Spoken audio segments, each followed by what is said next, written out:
Hello everyone. জানি না এখন কে কতটা এই জিনিসটা পছন্দ করো। লতি, কচুর লতিটাকে ছাড়িয়ে ধুয়ে পরিষ্কার করে একটু ভাপিয়ে জল ফেলে নিয়েছি। বাড়িতে ইলিশ মাছ ছিল। ইলিশ মাছের রান্না তোমরা আগের দিন দেখিয়েছো আমার ভিডিওতে। তো সেই ইলিশ মাছের মাথা দিয়েই আজকে বানাবো লতি।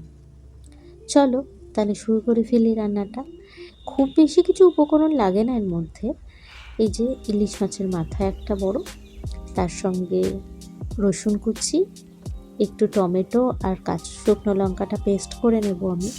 প্রথমেই তো কাজ যেটা, মাছের মাথাটাকে ভালো করে কড়কড়ে করে ভেজে নেব।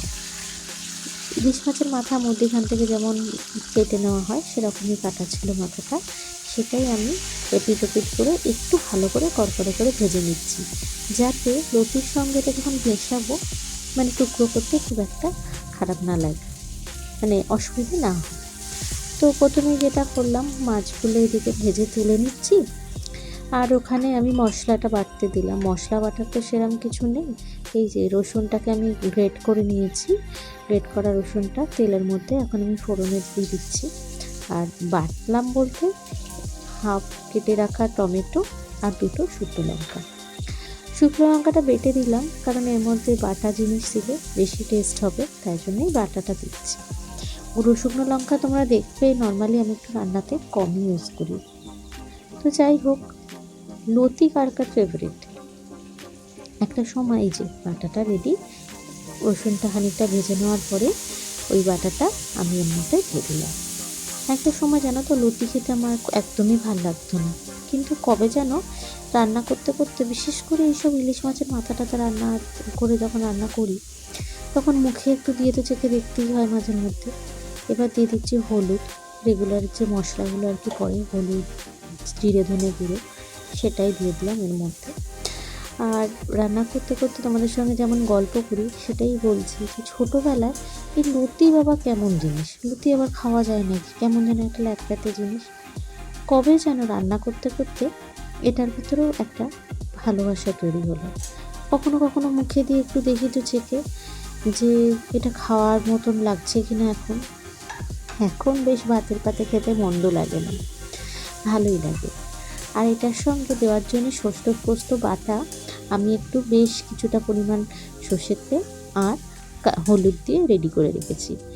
এইভাবে মশলাটা বেশ ভালো করে কষিয়ে নেওয়ার পরে যখন একদম তেল ছেড়ে দেবে, তখন আমি সর্ষে পোস্ত বাটাটা আমি ওপর থেকে এর মধ্যে দিয়ে দেবো। আর দেখতেই পাচ্ছ হলুদ আর তেলও এর মধ্যে দেওয়া আছে, কাঁচা সর্ষের তেল, যাতে গন্ধটা ভালো আসে। বাঙালির যে কোনো রান্নাতে একটু কাঁচা সর্ষের তেল দিলে মন্দ হয় না, কি বলো?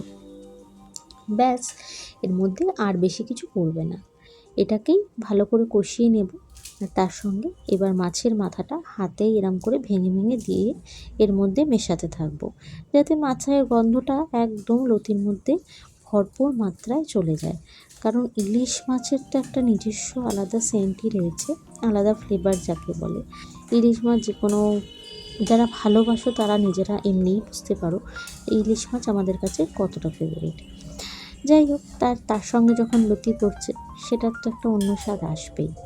আর এবার এটা কিছুক্ষণের জন্য ঢেকে দেবো, যাতে ফ্লেভারটা পুরো লতির মধ্যে একদম পারফেক্টভাবে চলে যায়। আর এই দেখো সাইড থেকে তেল বেরিয়ে এসছে, আর রঙটা দেখতে পাচ্ছ কি সুন্দর এসছে না। আর ওপর থেকে আমি 2-4 দানা চিনি দেবো, টেস্টটা একটু ব্যালেন্স করবার জন্যে। যারা চাও না তারা দিও না। আমি আমার বাড়িতে একটুখানি এইসব রান্না হলে চিনি দিতে খেতে ভালোবাসি আর কি। ওই বাড়ির স্বাদ অনুযায়ী তো একটু করতে হয়, তাই অল্প খুব সামান্য পরিমাণেই এই চিনিটা দিলাম। এই রান্নাটা বিশেষ করে আমার মা আর আমার পতিদেবের বেশি পছন্দ, তাই জন্যে তাদের স্বাদ রক্ষার্থে এটা আমি একটু দিলাম। আর ওপর থেকে কাঁচা লঙ্কাটা ছিঁড়ে দিয়ে দিলাম। যদি একটু বেশি ঝাল পছন্দ হয়, তখন ভাতের পাতে ওটা মেখে খেতে পারবে। আর ওই মশলা যেটুকুনি ছিল সামান্য একটু জল দিয়ে ওটা দিয়ে দিলাম, যাতে একদম নষ্ট না হয়। ব্যাস, আমার রান্নাটা কিন্তু পুরোপুরি কমপ্লিট। এবার গ্যাসটার ফ্লেমটা একদম বাড়িয়ে দিয়ে ভালো করে এটাকে নাড়িয়ে চাড়িয়ে একদম শুকনো করে নিচ্ছি। গরম ভাতে এরকম লতি, যেটা কিনা আবার ইলিশ মাছের মাথা দিয়ে করা, কেমন লাগবে বলো তো?